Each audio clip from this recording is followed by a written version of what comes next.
అడ్వెంట్లోని 3వ ఆదివారము. మరి అడ్వెంట్ అంటే తెలుసు కదా, క్రీస్తు రాకడ. మరి 2 ఆదివారాలు మన జీవితంలో గడిచిపోయింది.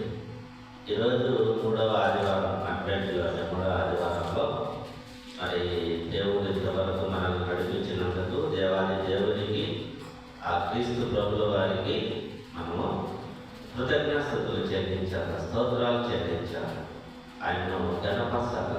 ఎందుకంటే ఈ దినము చూడలేక ఎంతో మంది గతించిపోయినారు. మనం ఉన్నామంటే కేవలం ఆయన కృప.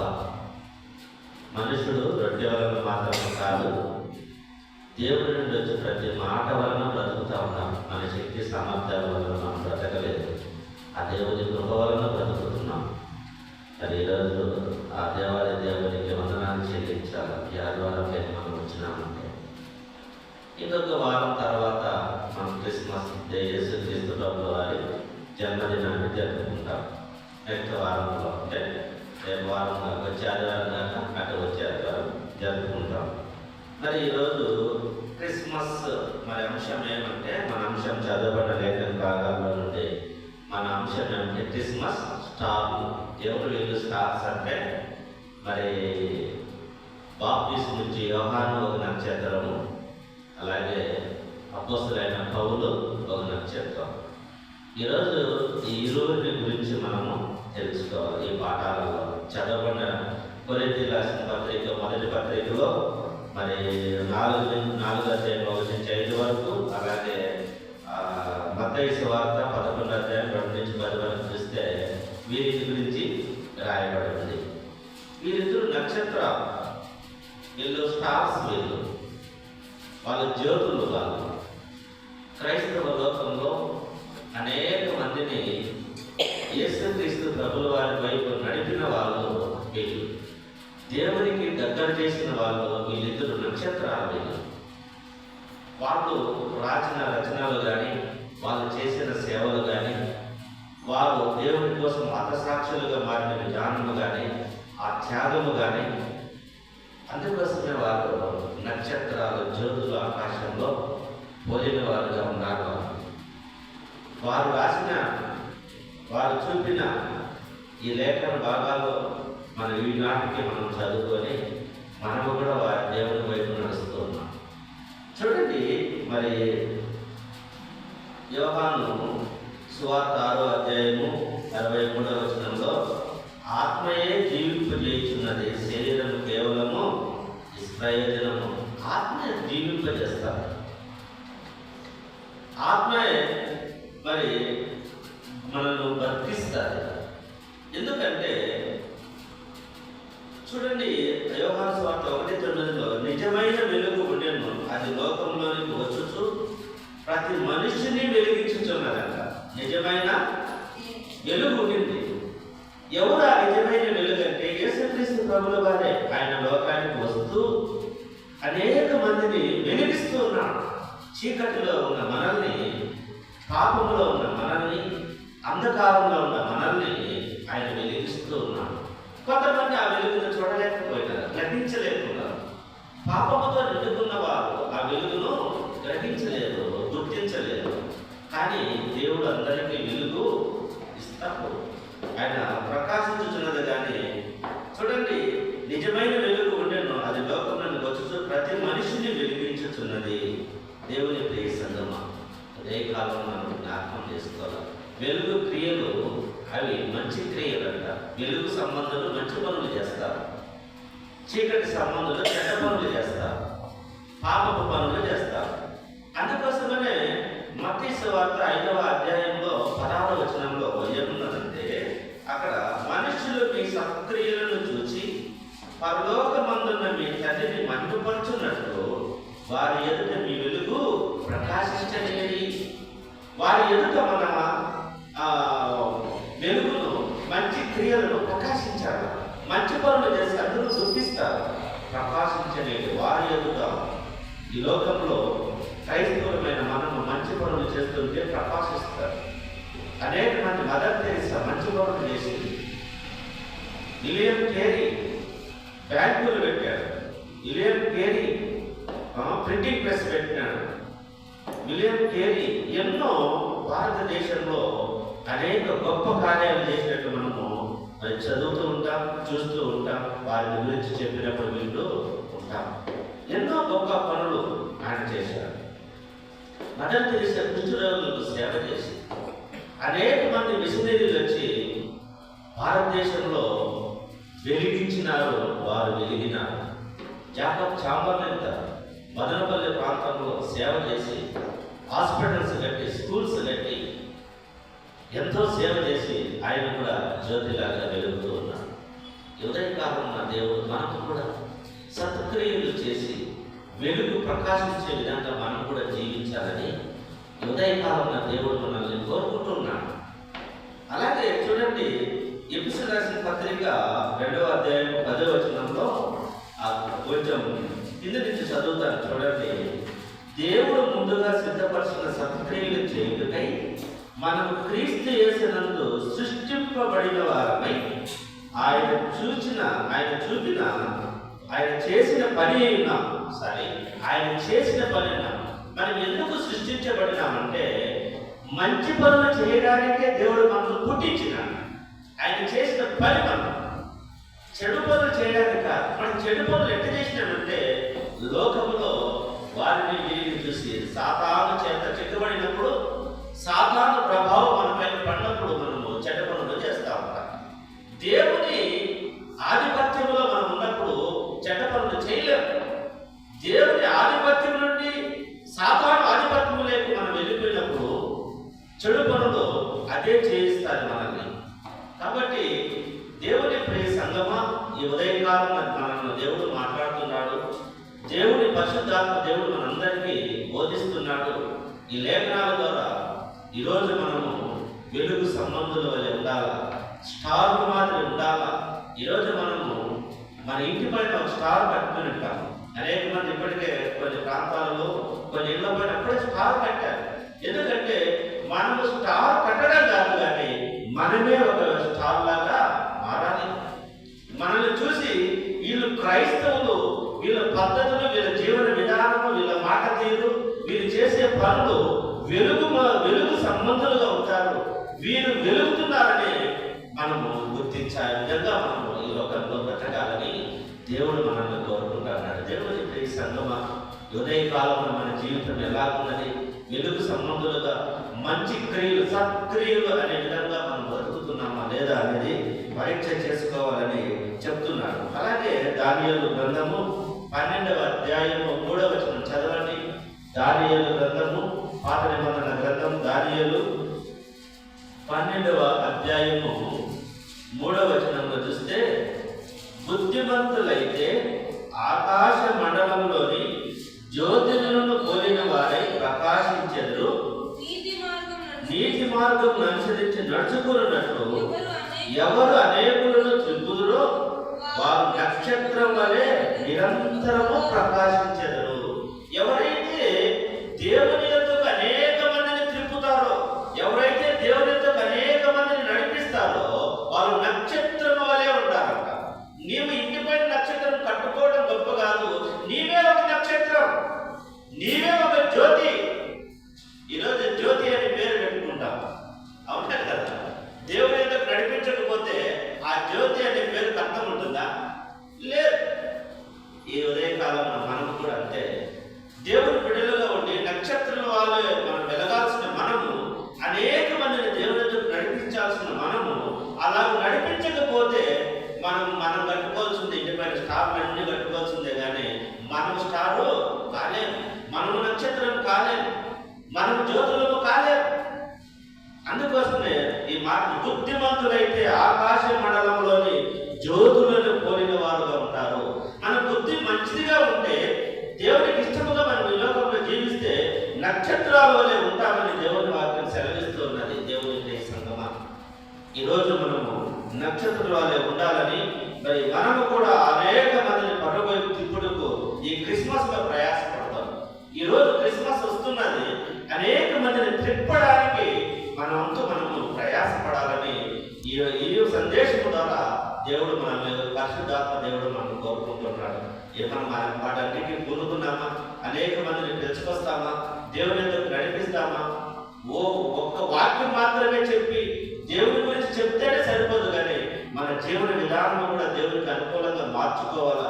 మంచిగా బ్రతుకుతూ మంచి మాటలు చెప్తే వింటారు ఎవరైనా, కానీ మనం చెడుగా బ్రతుకుతూ మంచి మాటలు చెప్తే పొంతన లేని సమాధానాలు మనకు వస్తాయి, వ్యతిరేకమైన సమాధానాలు మనకు వస్తాయి. కాబట్టి మంచిగా బ్రతుకుతూ మంచి గురించి దేవుని గురించి మనం చెప్పినట్లయితే దేవుని యొక్క నడిపించే వారం అవుతామని, మనము కూడా జ్యోతులను పోలి ఉంటామని ఉదయకాలమున మరి దేవుని వాక్యం మనతో మాట్లాడుతున్నారు. కాబట్టి ఈరోజు బాప్తిస్మం నుంచి యోహాను, అపోస్తలుడైన పౌలు వారు జ్యోతుల వలె ఉన్నారు. వారు ప్రయాస, వారు చూడండి ఇక్కడ యోహాను సువార్త 5వ అధ్యాయం 35వ వచనంలో యోహాను గురించి రాస్తూ ఉన్నారు. ఏం చెప్తున్నారు చూడండి. ఆయన ఎటువంటి వాడంటే యోహాను గురించి చెప్తున్నారు. యోహాను సువార్త 5వ అధ్యాయము 35వ వచనం చదువు. అతడు మండుచు ప్రకాశించు దీపమై ఉండెను. ఆయన ఎట్టున్నాడంటే బాప్తిస్మం నుంచి యోహాను మండుచు ప్రకాశించు దీపమై ఉన్నాడంట. చూడండి దేవుని ప్రేసంగా ఆయన దీపం, ఆయన మండుతున్నాడు, ఆయన దీపం వలె ఉన్నాడు. అనేక మందిని రక్షణలోకి నడిపించాడు, అనేక మందికి బాప్తిస్మం ఇచ్చినాడు. రెండోది అపోస్తలుడైన పౌలు మనకి ఈ సంవత్సరం అంతా మనకు 2 పాఠాలే ఉంటాయి. ఒకటి పత్రిక పాఠం, సువార్త పాఠం. పాత నిబంధన మనకు ఉండదు. కాబట్టి ఇక్కడ అపోస్తలుడైన పౌలు గురించి ఫిలిప్పీయులకు రాసిన పత్రిక 2వ అధ్యాయము 16వ వచనం చూస్తే ఆ మాట ఉన్నది, మీరు మూర్ఖమైన వక్రజనుల మధ్య అట్టి జన్మ మధ్యను మీరు జీవవాక్యమును చేతపట్టుకొని లోకమందు జ్యోతులను చదువు, ఆ మాట చదవండి. ఫిలిప్పీయులకు రాసిన పత్రిక 2వ అధ్యాయం 16వ వచనం. అట్టి జనము మధ్యన మీరు జీవవాక్యమును చేతపట్టుకొని లోకమందు జ్యోతుల వలె ఎక్కడున్నారంట? జ్యోతుల వలె కనబడుతున్నారు. ఏ వాక్యము? ఈ వాక్యం చూడాలి, మనం చూడాలి. ఎట్టు పట్టుకోవడం? ఇది జీవవాక్యాన్ని చేతపట్టుకొని జ్యోతులు కోరినాం. ఎవరైతే యేసుక్రీస్తు వాక్యాన్ని చేతపట్టుకొని ఉంటారో, ఎవరైతే ఈ వాక్యాన్ని హృదయంలో ఉంటారో, ఎవరైతే ఈ వాక్యానుసారమైన జీవితం జీవిస్తారో, వారు లోకంలో ఎట్లుంటారన్నా? జ్యోతుల వలె. దేవుని ప్రేసంగమా, ఈ వాక్యాన్ని చేతపట్టుకున్నాడు ఎవరు? అపోస్తలుడైన పౌలు గారు. అనేక మందిని తిప్పడానికి ఆయన జ్యోతుల వలె వెలిగినట్లు మనము చూడగలం. ఈరోజు మనము దేవుని వాక్యంలో మరి మత్తయి సువార్త మరి 11వ అధ్యాయం 2వ వచనం నుండి 10వ వచనం చూస్తే బాప్తిస్మం నుంచి యోహాను ఆ మండుచు ప్రకాశించుచున్న స్టార్. ఆయన ఎటువంటి నక్షత్రము? మండుచు ప్రకాశించుచున్న స్టార్. ఆయన ఈరోజు నువ్వు నేను మనకు మండే వారిగా ఉండాలా, సల్లారిపోయిన వారి వల్ల ఉండకూడదు. భక్తిలో అనేక మంది సల్లారిపోయినారు. భక్తి లేని జీవితం. ముందు బాగా మండినామంటారు, ముందు బాగా భక్తి చేసినాం, ముందు బాగా చర్చికి వెళ్ళాం, ముందు మేము ఆ కార్యాలు ఈ కార్యాలు అన్ని చేశాం. ఇప్పుడు ఏం చేస్తున్నాం? ఆరిపోయినాం, సల్లారిపోయినాం. సల్లారిపోతే బాగా మండుచున్న కట్టెలో పొగ రాదు. సల్లారిపోయిన పక్కన తీసి పెడితే ఆరిపోతుంది, చూసినామా? అది పొగ వస్తుంది. ఆ పొగ అనేక మంది కళ్ళల్లో మంటలేపుతారు. నువ్వు భక్తిలో సల్లారిపోయినానుకో నీ కుటుంబంలో పొగలాగా తయారైతావు. ఆలోచన చేయాలి. నువ్వు ఎప్పుడు మండుతూనే ఉండాలా. దేవుని వాక్యంలో ఈ మాట చెప్తున్నాడు. ఆయన మండుచూ ప్రకాశిస్తున్నవాడు. ఆయన చూడండి, ఆయన గురించి చెప్తూ క్రీస్తు కొరకు ప్రకాశం నక్షత్రం మనం ఉండాలంటే మొట్టమొదటిగా మన ఆత్మ దీపాలను మనము వెలిగించుకోవాలి. మనం మండాలి అంటే మొట్టమొదటి మనం ఏం చేయాలి? మన ఆత్మ దీపాన్ని వెలిగించుకోవాలి. ఎందుకంటే మనము వెలిగించుకోకపోతే మరి ఎలా మనము వెలుగుతాం చెప్పండి? అలాగే దేవుడు 20 సామెతల గ్రంథం 20వ అధ్యాయము 27వ వచనంలో మరి ఆ మాట ఉంటుంది. ఒక మాట చూడండి. సామెతల గ్రంథము 20వ నరుని ఆత్మ యెహోవా పెట్టిన దీపము. సామెతల గ్రంథము చూడండి 20:27 నరుని ఆత్మ యెహోవా పెట్టిన దీపము అది అంతరంగమందు శోధించునండి. చూడండి, నరుని ఆత్మ ఎవరు పెట్టిన దీపం అంటే యెహోవా పెట్టిన దీపం. నువ్వు దాన్ని వెలిగించుకోవాలి, నువ్వు వెలిగించుకోవాలి. నరుని ఆత్మ యెహోవా పెట్టిన దీపం. మొట్టమొదటిగా మన దీపాలు మనం వెలిగించుకుంటే, మన క్యాండిల్ మనం వెలిగిస్తే ఇతరులు అనేక క్యాండిల్ మనం వెలిగిస్తాం. ఈ క్యాండిల్ ఆడిపోతే మిగతా క్యాండిల్ ఎలా వెలిగిస్తాం? అన్నీ ఆడిపోతాయి. కాబట్టి మన దీపాలను, మన ఆత్మ దీపాలను మొట్టమొదటిగా వెలిగించుకోవాలని ఈ వాక్యం మనతో మాట్లాడుతున్నది. కాబట్టి దేవుని యొక్క సంగమా, ఈ ఉదయకాలన యోహాను మరి తల్లి గర్భంలో పడి మొదలుకొని పరిశుద్ధాత్మతో నిండుకున్నవాడు. పరిశుద్ధాత్మతో తల్లి గర్భంలో నుంచి ఆయన పరిశుద్ధాత్మతో నిండుకున్నవాడు. దేవుని ఎదురుని వచ్చినవాడు. ఆయన బాప్తిజం ఇచ్చి యోహానుగా ఆయన దేవుడు చెప్తేనే ఆయన బాప్తిజం ఇచ్చాడు. ఆయన ఎవరు చెప్తే చేయాల, డైరెక్ట్ దేవుడితోనే ఆయన సంబంధాలు. దేవుడితోనే ఆయన దేవుడి ప్రకారం ఆయన బాప్తిజం ఇచ్చాడు. అలాగే ఇంకొక విషయం ఏమంటే, ఆయన ఎక్కడ పెరిగింది, ఎక్కడ చదువుకునేది మనకు తెలియదు. ఆయన ఎక్కడ పెరిగింది, చదువుకునే విషయం మనకు తెలియదు. అలాగే ఆయన అనేక మందిని బాప్తిజం ఇచ్చు ఆయన గురించి ఒక మాట రాస్తూ ఉన్నాడు. చూడండి, లూకా సువార్త 1వ అధ్యాయం 17వ వచనం చూస్తే ఆయన చేసిన పనులు చూడండి. యోహాను ఎక్కడ పెరిగింది మనకు తెలియదు, కానీ లూకా సువార్త 1:17లో ఆయన తండ్రుల హృదయం మరియు అతడు తండ్రుల హృదయములను పిల్లల తట్టునకును అవిధేయులను అతడు నీతిమంతుల జ్ఞానం అనుసరించుటకును త్రిప్పి ప్రభువు కొరకు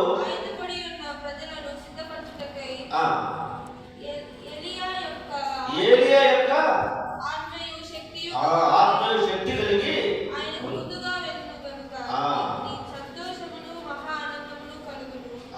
అతడు పుట్టినందుకు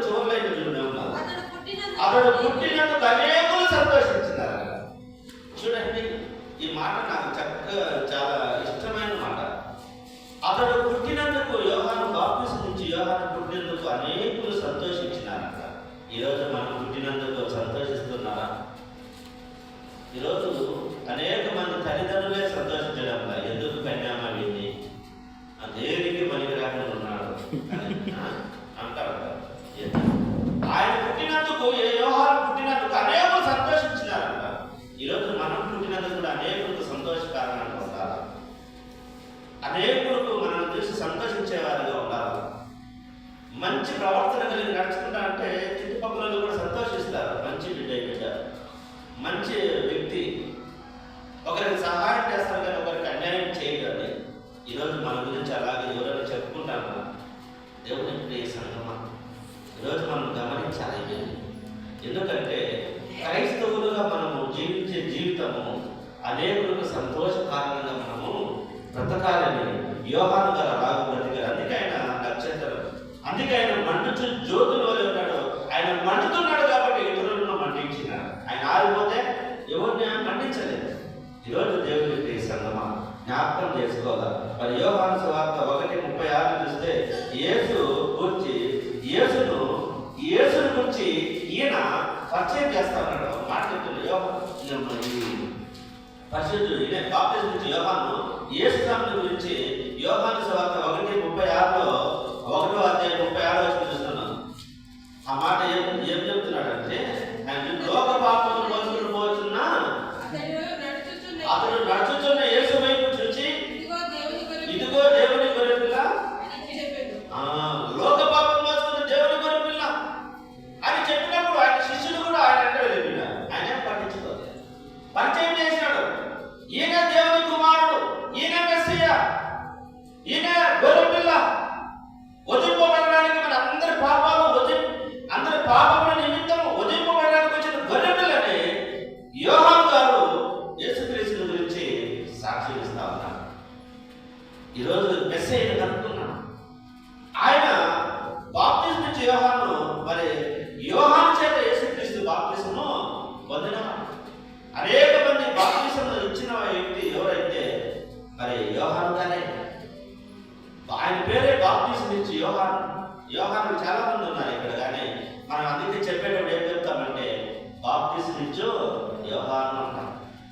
ఈయన మండుచు ప్రకాశించే వ్యక్తి అంట. ఈరోజు దేవుని ప్రేసంగమా, భక్తిలో మనం కూడా మండుతూ ఉండాలి. ఎప్పుడు ఆరిపోకూడదు. ఆరిపోయిన జీవితం ఉండకూడదని ఈరోజు ఈ వ్యక్తి ద్వారా మరి అపోస్తలులు మరి బాప్తిస్మం నుంచి యోహాను ద్వారా మనము తెలుసుకోవాలి. కూడా ఇంకా ఈ గురించి యేసుక్రీస్తు ప్రభువు వారు ఏం చెప్తున్నాడో మత్తయి సువార్త 11వ అధ్యాయము 11వ వచనం చూడండి. యేసుక్రీస్తు ప్రభువు వారు యోహాను గురించి గారిని గురించి బాప్తిస్మం నుంచి యోహాను గారిని గురించి చెప్తున్నాడు. మత్తయి సువార్త 11 అధ్యాయము 11వ వచనం చూస్తే ఏం చెప్తున్నాడంటే, స్త్రీలు కనిన వారిలో బాప్తిస్మమిచ్చు యోహాను కంటే గొప్పవాడు పుట్టలేదని. ఈయన ఎటువంటి వాడు అంటే, అయ్యా లోకంలో ఎంతమంది ఇప్పుడు ఎన్నో వేల కోట్ల మంది ఉంటారు కదా. ఇప్పుడు మొదటి నుంచి ఆదాము కానించి ఇప్పటి వరకు పుట్టిన వాళ్ళందరిలో యోహాను కంటే గొప్పవాడు లేడంట. స్త్రీలు కనిన వారిలో గొప్పవాడు లేడు. ఎంత గొప్ప పేరు చూడండి, ఎంత గొప్పగా బతికాడు చూడండి. యోహాను బాప్తిస్మం ఇచ్చే యోహాను స్త్రీలు కనిన వారిలో ఇతని కంటే గొప్పవాడు లేడు, ఇతనే గొప్పవాడు. అంత దేవుని చేత మేము సాక్ష్యం పొందినవాడు. ఈరోజు మన సాక్ష్యం ఎలాగుంది? మనం ఏ విధంగా మనం ఉన్నాం? మన సాక్ష్యం ఇతరులు ఏం చెప్పుకుంటున్నారు? దేవుని ప్రియ సంఘం, ఇవన్నీ మనం ఆలోచన చేయాలి. బాప్తిస్మం ఇచ్చే యోహాను మండుచు ప్రకాశించే ఒక స్టార్ లాగా ఉన్నాడు. ఇంటి మీద స్టార్ కట్టుకుంటానికి గొప్ప విషయంగా మనమే స్టార్ కావాలి. మనం స్టార్ కావాలంటే ఏం చేయాలా? మంచి క్రియలు చేయాలి, సత్క్రియలు చేయాలి. ఎప్పుడైతే మంచి పనులు చేస్తారో అందరూ గుర్తిస్తారు. చెడ్డ పనులు చేసినా గుర్తిస్తారు, కానీ ద్వేషిస్తారు. గాంధీ తాతను గుర్తు చేస్తున్నప్పుడు గాడ్సేని కూడా గుర్తు చేస్తారు. అవునా? ఎందుకు? గాంధీ గారిని మహాత్ముని చంపేసినాడే కాబట్టి చెడ్డ పని చేసినా గుర్తుపెట్టుకుంటారు, కానీ సత్క్రియలు చేస్తే, మంచి క్రియలు చేస్తే హృదయంలో పెట్టుకుంటారు. కాబట్టి అట్లా మంచి క్రియలు చేసే విధంగా మనం ఉండాలని ఈ క్రిస్మస్ స్టార్ గురించి మనకి క్రిస్మస్ స్టార్ ఈరోజు మన అంశమేమి? క్రిస్మస్ స్టార్లో మొదటి స్టార్ ఎవరు? మొదటి నక్షత్రము యోహాను గారి గురించి ఈరోజు మనం తెలుసుకుంటాము. ఇతడు అనేక మంది కదిలించినాడంట. ఎందుకంటే ఏ రోజు చేసిన పాపము గురించి గర్తించినాడ. ఒక రాజు పాపం చేసినాడు. ఒక రాజు వారి తమ్ముని భార్యను తీసుకొని వచ్చి పెట్టుకున్నాడు. పెట్టుకున్నప్పుడు ఈయన సేవకుడు కదా, పోయి ఆ హేరోదుతో అన్నాడు, హేరోదు, నీవు నీ తమ్ముని భార్య తీసి నువ్వు పెళ్లి చేసుకోవడం తప్పు అన్నాడు. ధైర్యంగా చెప్పాడు. నువ్వు నాకే రాజుకే తప్పు చెప్తావనే కక్ష పెట్టుకొని ఆయన ఏం చేసినారో జైల్లో వేసినారు. నాకెదురు చెప్తావు? ఈరోజు తప్పు అని చెప్పడానికి భయపడకూడదు.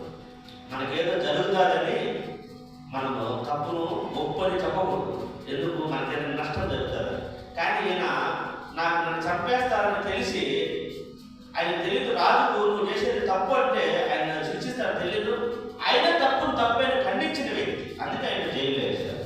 జైల్లో వేస్తే అప్పుడు యేసుక్రీస్తు ప్రభువు వారి దగ్గరికి పంపిస్తూ అడుగుతారు, అయ్యా మేము ఇంకొకరిని ఏమన్నా కనిపెట్టాలని నువ్వేనా తనని కనుక్కోలేని శిష్యులు పంపిస్తే యేసుక్రీస్తు చెప్తాడు, పేదలకు సువార్త ప్రకటించబడతాను, గుడ్డివారు చూస్తున్నారు, చెవిటి వారు వింటున్నారు, మగవారు మాట్లాడుతున్నారు, అద్భుత కార్యాలు జరుగుతున్నాయని చెప్పుకో అని చెప్తే అప్పుడు పోయి చెప్పడం నెమ్మదిగా ఉన్నారు. చాలా మంది పండితులు ఆయనకు డౌట్ కాదు, ఆ శిష్యులకు తెలియవారికి పంపినారని అనేక మంది చెప్తున్నారు. ఏదేమైనా మరి ఈయన జవాబు చెప్పాడు, ఆయన అడిగాడు, జవాబు చెప్పారు, ఆయన దగ్గరికి పంపించినారు. నేనే మెసేజ్ అందరూ సువార్త ప్రకటించబడతాను, గుడ్డివారు చూస్తారు, మగవారు మాట్లాడతారు, రోగులు స్వస్థపడతారు, చెప్పుకో అన్నప్పుడు మరి తెలుసుకున్నట్టు మనం చూడగలం. అప్పుడు మనశ్శాంతిగా అప్పుడు ఆయన తల కొట్టించేస్తారు. జైలు వేసిన వ్యక్తిని ఏం చేస్తారు? ఈ స్టార్ను తల కొట్టించేస్తారు. అతసాక్షిగా వారి జ్యోతి వలె వెలిగినారు. అలాగే రెండవ వ్యక్తి ఎవరున్నారు? రెండవ వ్యక్తి మనకు సంతోషంగా ప్రాణాలు అర్పించినాడంట. ఆ మాట చూడండి, అప్పుడు రాబో